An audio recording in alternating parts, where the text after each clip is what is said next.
여러분은 직업이 무엇인가요? 여러분의 직업은 나의 직업이 무엇이다라고 머릿속에 생각하시면서 어, 만약에 내가 그 직업 중에 이렇게 일을 하고 있는데 누가 와서 나한테 그거 다 버려두고 나를 따라라 하면 따르실 수 있으시겠습니까? 여러분의 누구 말을 듣고 따라간 적이 있으신지 혹시 한번 생각해 보실 수 있으세요? 지금 결혼하신 분 계시다면 결혼하신 그분이 나 따라오시오 했을 때 어떻게 대답하셨습니까? 내가 왜 당신을 따라갑니까? 라고 말씀하셨습니까? 아니면 네 같이 갈게요 라고 하셨습니까? 같이 왔으니까 여기까지 오셨겠죠. 어, 어떤 사람이 부르는데 따라간다는 것은 여러 가지를 요구합니다. 마음속에 그 부르는 주체인 대상을 향해서 신뢰가 있어야 되겠죠. 믿어야겠죠. 그 사람의 말을 믿을 수가 있어야 될 겁니다. 또 믿는 사람이라고 하더라도 지금 부르고 있는 따라오라고 하는 그 내용이 어느 정도 좀 이건 가능하겠다. 가서 내가 이 사람을 믿고 따라가면 좋은 일들이 있겠다. 이런 신뢰가 있어야 되는데 그런 것도 또 요구가 됩니다. 어쨌거나 누가 나더러 따라오라고 할 때 나는 따라갈 수 있으려면 어떤 사람이 어떻게 나를 불러야 할까 생각해 보시면서 오늘 본문을 보시면 오늘 제목은 나를 따라오라라는 것인데요. 16절에 보시면 갈릴리 해변으로 예수님께서 지나가고 계셨는데 두 사람을 보십니다. 시몬과 그 형제 안드레. 원래 시몬과 안드레 그 형 시몬의 형제라고 또 나옵니다. 그래서 시몬이 중심이 되는 그런 이 두 사람인데요. 그 사람들이 뭘 하고 있었냐면 바다에 그물을 던지고 있었습니다. 그물을 어떻게 던지냐면 둥그런 그물을 이렇게 제가 그물 던져본 적이 없어서 어떻게 묘사를 드릴 수는 없겠지만 그물이 둥그렇대요. 이렇게 둥그런데 던지면 여기 추들이 가장자리에 달려 있어서 이렇게 풍덩하고 빠지고 이 원 안에 있는 고기가 그 안에 갇힌대요. 그러면 가운데 있는 줄을 이렇게 당겨 올려서 잡는답니다. 그럼 몇 마리가 잡힌답니다. 여러분 중에 그런 것에 익숙하신 분들은 그거 뭐 대단한 거라고 이렇게 상세하게 설명하나 그렇게 생각하시겠지만 무슨 말씀이냐면 이 그물 던지는 사람들은 이것을 전문으로 하는 어부란 말입니다. 어부들은 자기들이 뭘 하는지 알고 있고 그들이 하는 일이 늘 그물 던져서 고기 잡는 일이었습니다. 그런데 그들이 바다에 그물 던지고 있었다는 얘기는 자기들의 직업에 맞게 어부로서 할 일을 그 3터에서 1터에서 하고 있었을 때 예수님께서 그들을 부르셨다는 것이죠. 그래서 여러분들도 예수 믿으라는 예수님 따라오라는 그 콜링을 그 부르심을 막 기대하고 있었을 때 받았다기보다는 내가 생각하지 못하고 있었을 때가 일상생활 중에 있을 때 하나님이 부르셔서 그 음성에 순종하신 분들이 많이 계실 겁니다. 여기 시몬과 안드레가 그랬습니다. 그래서 그들은 어부였고 그들에게 부르시는데 17절에 예수께서 이르시되 나를 따라오라 라고 말씀하십니다. 여기 말의 표현은 봐라 나 따라와라 나만 따라오면 된다 나만 믿고 와라 이런 표현입니다. 굉장히 예수님 자신이 중심이 되는 그런 표현이에요. 나만 이 뒤에 따라오면 된다라는 그런 말입니다. 나를 따라오라. 그렇게 하면 예수님께서 그들을 어떻게 좀 변화시켜 줄 텐데 그냥 그물을 바다에 던져서 물고기를 잡는 어부가 아니라 여기 보니까 내가 너희로 사람을 낚는 어부가 되게 할 것이다. 그렇게 만들어 주겠다라는 예수님의 의지가 보여주는 그런 표현으로 쓰여져 있습니다. 그런데 예수님이 그렇게 부르시니까 18절에 보면 그 시몬과 그 형제 안드레가 어떻게 반응했냐면 곧 바로 즉시 그물을 버려두고 바다에 던지던 그물을 버려두고 바로 예수님을 따라갔다고 적혀 있습니다. 그 상황이 마치 영화에서 필름 보듯이 그 씬을 보듯이 이해가 되신다면 비슷한 것이 그 다음에 또 나옵니다. 여기 보시면 19절에 보시면 조금 더 가시다가 세베대의 아들 야고보와 그 형제 요한을 모시니 그들도 배에 있어 그물을 깁는데, 또 그물 얘기가 나오죠. 그러면서 그물을, 지금은 이 사람들은 야고보와 그 형제 요한은 바다에 그물을 던지고 있는 것이 아니라 던지기 위해서 그물을 정리하고 있든지 아니면 던지고 난 다음에 정리하고 있든지 그물을 이렇게 수리를 하고 있었다고 합니다. 자기가 어부가 할 일을 하고 있었던 것입니다. 그런데 그 어부가 할 일을 자기들 배 안에서 하고 있었다는 것입니다. 근데 그때 또 그들에게 곧 부르시니, 여기 상세하게 어떤 부르심의 내용이 있는지는 모르지만 그 앞에 것과 비슷한 내용이라고 당연히 생각이 되어집니다. 나를 따라오라라는 말씀하셨겠죠. 그래서 곧 부르시니 그 아버지 세베대를 품꾼들과 함께 배에 버려두고 예수를 따라가니라. 예수님을 따라가는 것에 있어서 자신이 하고 있던 모든 일뿐만 아니라 자신이 가지고 있던 가족 관계, 일에서 있던 함께 일하던 동료, 그 관계들을 다 버려두고 예수님을 따랐다는 것입니다. 그래서 예수님을 따라가는 것, 그 일에는 예수님을 따르는 일보다 더 우선순위의 것이 없었다는 것이죠. 그래서 예수님을 믿으라고 부르시는 그 부르심이 저희 삶 속에 가장 중요하다는 것입니다. 믿으십니까? 그러니까 제가 질문하니까 아멘하지 마시고 마음속에 컨빈스가 되시냐고요.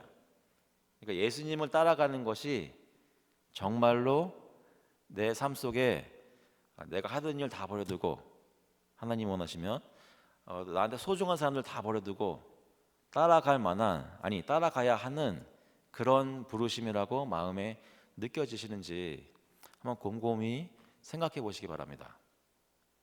그 부르심에 순종하여 따라가는 것이 설사 내가 가진 것을 다 잃게 만든다고 하더라도, 설사 나에게 소중한 사람들과 관계가 소원해진다고 하더라도 주님을 따라가는 것에 내가 올인해서 그 예수님만 바짝 뒤쫓아가려는 것이, 간다는 것이 제일 중요하다, 나 이거 하겠다, 이런 마음이 정말로 드는지 한번 생각해 보실 수 있길 바랍니다. 그래서 여기 나오는 세베대 아들 야고보와 그 형제 요한도 그 전에 나왔던 시몬과 안드레와 마찬가지로 예수님께서 곧 부르시니 또 예수님을 따라갔습니다. 배에 다 버려두고 따라갔습니다. 그래서 저희가 이것을 보통 이 본문을 이해할 때 저는 원래 이 본문으로 어떻게 말씀을 전하려고 했냐면, 우리에게도 예수님 부르시는 것이 있는데 우리가 주님을 따라갈 때는 이 시몬과 안드레, 야고보와 요한처럼 세상 일은 일단 아무리 중요한 것이라고 생각돼도 다 버려두고 주님만 바라보면서 따라가야 된다라는 우리의 마음의 헌신을 강조하고 싶었습니다. 그거를 이제 얘기를 하려고 그랬습니다.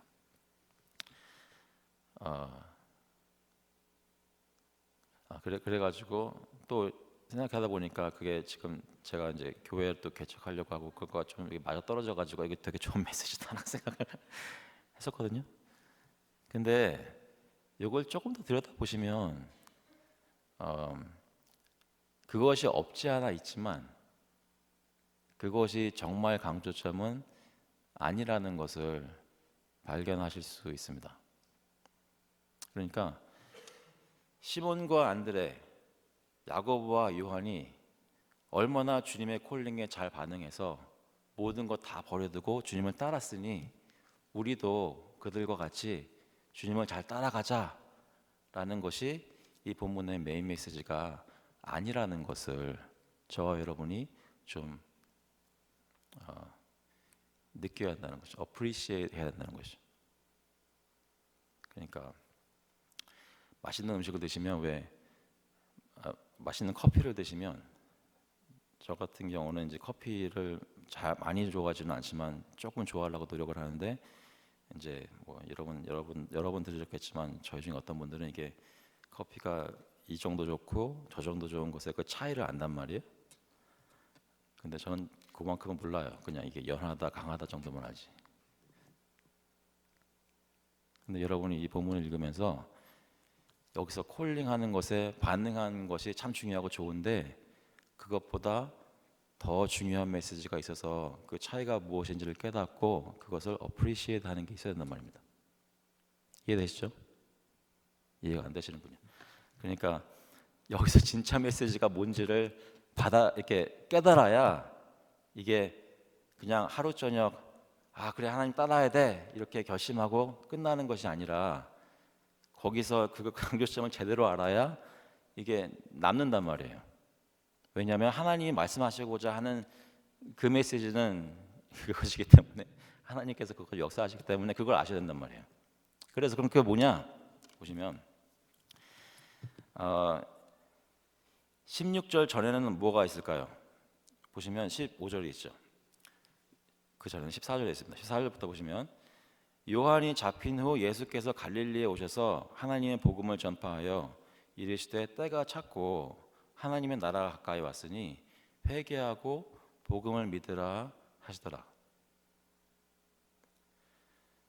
짧은 구절들 안에 설명하는 것은 예수님이 공생애를 시작하시면서 어떻게 복음을 전파하셨는지 그 내용이 무엇인지 간략하지만 파워풀하게 얘기하고 있는 것입니다. 여러분 아마 잘 아시는 대로 마가복음은 다른 복음서에 비해서 많이 짧습니다. 그런데도 그 내용을 읽어보면 이것이 짧기 때문에 간략하기 때문에 내용이 그냥 듬성듬성 있는 것이 아니라 굉장히 세세하게 임팩트를 가지고 어떤 물결이 확 쏟아지는 것처럼 이 스토리가 전개되는 것이 느껴집니다. 그러니까 이 마가복음 이 처음에 다시 한번 보시면 여기 뭐 예수님이 어디서 어떻게 태어났고 뭐 이런 얘기가 없잖아요. 그가 하시는 사역이 얼마나 물밀듯이 이렇게 시작되고 이렇게 됐다라는 것을 빨리 얘기해 주는지를 들을 수 있다는 것입니다. 그 얘기는 뭔가 강조하는 게 있는 거예요. 근데 예수님께서 요한에게 세례 받으시고 광야에서 시험 받으신 후에 다 이기신 후에 갈릴리에 오셔서 복음을 전파하셨다. 그 내용이 때가 찼고 하나님의 나라가 가까이 왔으니 회개하고 복음을 믿으라 하셨다는 그 배경을 저희가 확실하게 이해를 하고 그 배경 안에서 16절부터 20절까지 이 시몬과 안드레와 야고보와 요한이라는 어부들을 부르신 것을 이해해야 한다는 것입니다. 무엇을 이해해야 되느냐? 시몬과 안드레가 어부인데 단순히 그들이 어부의 직종을 가지고 있었는데 예수님 부르시니까 그 직종 가운데 모든 걸 내려놓고 주님을 따라야 한다는 헌신의 메시지라기보다는 그것도 없잖아요. 그거라기보다는 지금 상황이 어떤 상황이고 이 상황에서 왜 예수님께 그 어부들을 부르셨고 예수님께서 왜 그들을 사람 낚는 어부라고 부르셨는지 그 말의 의미를 깨달아야 된다는 것입니다. 그 말의 의미는 무엇인가? 이것은 구약에 보시면 성경의 말씀을 보시면 하나님께서 장차 있을 마지막 날에 있을 일들을 선지자를 통해 예언하시면서 묘사하실 때 죄악이 가득 찬 세상을 그냥 내버려 두지 않으시고 공의의 하나님께서 그들에게 임재하시고 임하셔서 심판을 가지고 오실 것이라는 것을 설명하는 부분들에 그 그림을 어떻게 얘기하냐면 하나님이 마치 어부가 되셔서 하나님이 가서 물고기를 그 아가미를 꿰가지고 끌고 오는 식으로 백성들을 끌고 오시는 그런 얘기들이 구약에 있다는 것입니다. 예를 여러 가지가 여러 군데가 있지만 한 군데를 보시면 예레미야서 16장 14절에 이런 말씀이 있습니다. 여호와의 말씀이니라 그러나 보라 날이 이르리니 다시는 이스라엘 자손을 애굽 땅에서 인도하여 내신 여호와께서 살아계심을 두고 맹세하지 아니하고 이스라엘 자손을 북방 땅과 그 쫓겨났던 모든 나라에서 인도하여 내신 여호와께서 살아계심을 두고 맹세하리라. 그러니까 지금 유다 백성들이 쫓겨갔던 이스라엘 백성들이 흩어졌던 그런 곳에서 하나님께서 역사하셔서 그곳에서 구원하셨다라는 그 구원의 역사를 두고 맹세하는 그런 날이 올 것이라는 것입니다. 내가 그들의 조상들에게 준 그들의 땅으로 인도하여 드리리라. 하나님의 약속의 땅으로 다시 들여보내겠다는 것입니다. 그러면서 뭐라고 16절에 예레미야서 16장 16절에 얘기하시냐면 여호와의 말씀이니라 보라 내가 많은 어부를 불러다가 그들을 낚게 하며 그 후에 많은 포수를 불러다가 그들을 모든 산과 모든 언덕과 바위 틈에서 사냥하게 하리니. 그러니까 어부와 포수들이 물고기와 사냥감들을 잡아서 포획하는 것처럼 하나님께서 자기 백성들 또는 세상 백성들을 심판 가운데 이렇게 잡아서 끌고 와서 심판 가운데 서게 만드신다는 것입니다. 17절에 보시면 이는 내 눈이 그들의 행위를 살펴보므로 그들이 내 얼굴 앞에서 숨기지 못하며 그들의 죄악이 내 목전에서 숨겨지지 못함이라. 내가 우선 그들의 악과 죄를 배나 갚을 것은 그들이 그 미운 물건의 시체로 내 땅을 더럽히며 그들의 가정한 것으로 내 기업에 가득하게 하였습니다. 하나님께서 지으신 세상에, 하나님께서 주신 약속의 땅에 하나님의 백성들이 죄악으로 더럽혀진 것을 하나님께서 가만두지 않으시고 하나님이 정하신 때가 되면 하나님 움직이셔서 마치 어부처럼 포수처럼 그곳에 인베이드 하셔가지고 침투하셔서 그들을 낚으시는 때가 있다는 것입니다. 하나님의 진노가 임하는 날이 있다는 거죠. 심판 날이 있다는 것입니다. 그 그림을 가지고 예수님께서 이 네 제자에게 오셔서 말씀하시는 것을 생각해 보면, 내가 너희로 사람을 낚는 어부가 되게 하리라는 말씀은 하나님께서 성경을 통해 계속 약속하셨던 그 때가 지금 이르렀다는 것입니다. 지금 바로 이때가 하나님 나라의 때라는 것이죠. 이해되시나요?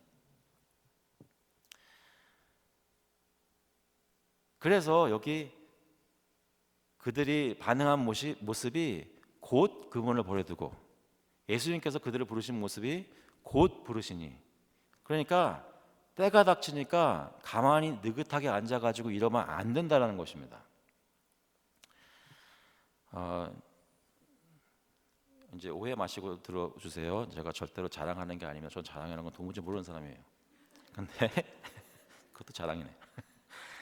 어떤 일이 있었냐면, 제가 10년 동안 그 관심이 있던 게 도시선교니까 그걸 공부를 더 해보려고 이제 목회학 박사 과정을 했었어요. 하고 있어요. 근데 이게 클래스는 다 들었는데 이제 페이퍼를 써야 돼요. 페이퍼를 쓰려면 이게 그냥 페이퍼가 아니고 이렇게 프로젝트를 해가지고 그걸 갖다가 설문 공부를 한 다음에 결과를 가지고 설베이해서 뭐 설문조사하고 해가지고 그걸 추려서 페이퍼를 만들어내야 돼요. 근데 그동안 10년 동안 여러 가지 일들이 있었잖아요. 베들교회에서 열심히 사역하면서 많이 바빴고, 또 애들도 나가지고 제 아내가 키웠지만 제가 많이 바빴습니다. 그냥 제 심적으로 너무 바빴어요. 그래가지고 학교에 익스텐션을 이렇게 저 빨리 못 끝내겠습니다. 좀 어떻게 좀 안 되겠습니다. 그래가지고 막 이렇게 연기를 이제 받았어요. 근데 이제 학교에서는 이번 해 11월 15일까지 퍼스트 드래프트를 안 내면 끝인 거예요. 그날까지 안 내면 끝인 거예요. 그러니까 10년 공부가, 제가 불교 용어를 쓸 수는 없고, 그러니까 말짱꽝인 것입니다. 이해됐어요? 근데도 제 성격이 너무나 푸근하고 좋은 사람이라 전혀 동요하지 않았어요. 언제까지 동요하지 않았냐면 그 마감날 일주일 반 전까지 동요하지 않았어요. 근데 일주일 반 정도 되고 일주일 다가오니까 느껴지더라고요. 내가 지금 당장 안 하면 그냥 죽는구나. 죽는다는 것은 그동안 얘기해왔던 모든 가족들과 성도들과 얼마나 실망할 것인가라는, 근데 그 돈이 얼마나 여러 가지가 막 밀려오더라고요. 그러면서 이제 이제 설교 조종하는 것을 이제 맡으시는 목사님께 간절히 부탁을 해서 그 2주만큼은 다른 거 좀 비워주시고 내가 이거 포커스하게 해달라고 해가지고 쓰기 시작하는데 생각만큼 안 되는 거예요. 막 다급해져요. 그래가지고 막 써요. 근데 열심히 했는데 챕터 하나 썼어요. 일주일밖에 안 남았어요. 근데 챕터가 5개 있어요. 제가 그날 이거 어드바이저한테 얘기했더니 어드바이저가 안 될 것 같다 너 그러는 거예요. 그래가지고요 제가 정말 미친 사람처럼 썼어요. 딴 거 다 제쳐두고. 제 주변에 있는 목사님들도 그냥 가만히 내버려 두는 게 좋다라고 해가지고 거리를 두어주고 해가지고 어떻게 했냐면 15일이 금요일 자정이 마감인데 11시 50분에 냈어요. 11시 50분에 냈어요. 그다음에 낸 다음에 바로 이메일을 포워드했죠. 저희 어드바이저한테 이거 냈다고. 그러니까 답이 그 다음 날 왔어요. 와우. 그랬어요. 해냈다고 축하하더라고요. 제가 왜 이걸 설명드리냐면 마감 기한이 다가오면요 가만히 있으면 안 되는 거예요. 물론 그러니까 원래는 5년 전부터 제대로 했었어야 돼요. 그렇지만 상황이 이렇게 되니까 이제 10년 할 거를 이제 2주 안에 하는 거잖아요. 그렇게 된 상황이면 그러면 모든 것 다 제쳐두고 이것만 해야 되는 거예요. 그냥 하나님이 살려주시겠지 하면 그 소망 가지고 마구 해야 되는 거예요. 왜 제가 이 예를 드냐면 여러분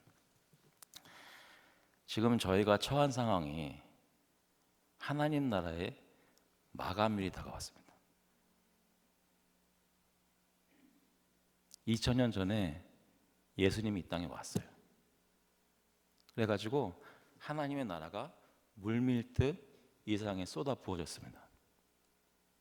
구약에서 약속했던 그 모든 것들이 오랫동안 약속했던 것들이 계획대로 하나하나 이루어져 가지고 주님께서 십자가에서 죽으시고 부활하셨어요. 지금 그런 상황이 그런 사역이 막 벌어지는 차에 예수님이 이 일을 감당케 하시려고 제자들을 부르시는 거예요. 근데 이제 그 마지막 날 그때가 이르리니 하던 게 진짜로 왔기 때문에 이제는 부르시는데 우리 아버지는 어떡하지? 내 직장은 어떡하지? 라고 생각할 겨를이 없는 거예요. 그냥 주님이 부르시니까 곧 반응해야 되고 예수님도 곧 부르시는 거예요. 우리가 지금 처한 상황은 2000년 동안 처했던 상황은 하나님이 이제 당장 내일이라도 나팔 소리와 함께 천사들 그 소리와 함께 예수님 임하시는 날이 임박해 왔단 말입니다. 이미 한번 오셨고 다시 오실 날이 언제 올지 모르는데 도적같이 임한다 그랬어요. 그러면 저희가 해야 될 일은 저희 직장으로도 부르시고 가족으로도 부르시고 가정으로도 부르시고 교회로도 부르시고 할 일이 너무나 많지만 은사가 뭔지 발견해서 다 해야 되지만 그 모든 것을 하면서 우리 마음속에 제일 꼭대기 위에 앉아 있어야 되는 생각은 뭐냐면 이제 예수님이 곧 오실 텐데 내가 어떻게 주님이 주신 복음을 가지고 전해서 주님이 예비한 백성들이 주님의 나라에 그물 안에 들어오게 될까? 그게 여러분이 무슨 일을 하시든지 가장 그 생각 머리 꼭대기 안에 있는 생각이어야 한단 말입니다. 상황이 그렇단 말이에요. 지금 안전하게 앉아서 다른 것을 계획하고 계실 생각이 시간이 없단 말입니다. 그냥 서둘러서 막 10분 전에 페이퍼 쓰는 그걸로 막 마구잡이로 사역하라는 얘기가 아니라 계획 세우고 하지만 심각한 마음으로 다급한 마음을 가지고 그 사역에 임해야 한다는 것입니다. 우리 모두가. 여러분은 하나님의 그런 콜링에 그 다급함에 얼전시에 지금 마음이 깨어져 있습니까? 아니면 나는 예수님을 30년 동안 믿었고 그 가운데 쌓여진 그 내공을 통해 이렇게 앞으로 30년 동안 믿으면 되겠지라는 생각으로 그냥 그렇게 살고 계십니다. 신앙생활에 신실함도 있어야 되고 인내심도 있어야 되고 꾸준함도 물론 있어야 되지만 그 모든 것과 함께 다급함이 있어야 된다는 것입니다. 빨리 해야 된다는 것이라는 것입니다. 무엇을요? 그리스도께서 주신 복음을 내가 나만 가지고 있지 않고 전해야 한다는 그 임무의 무엄에 대한 그 무게를 느끼시고 여러분이 움직이셔야 되는 거예요.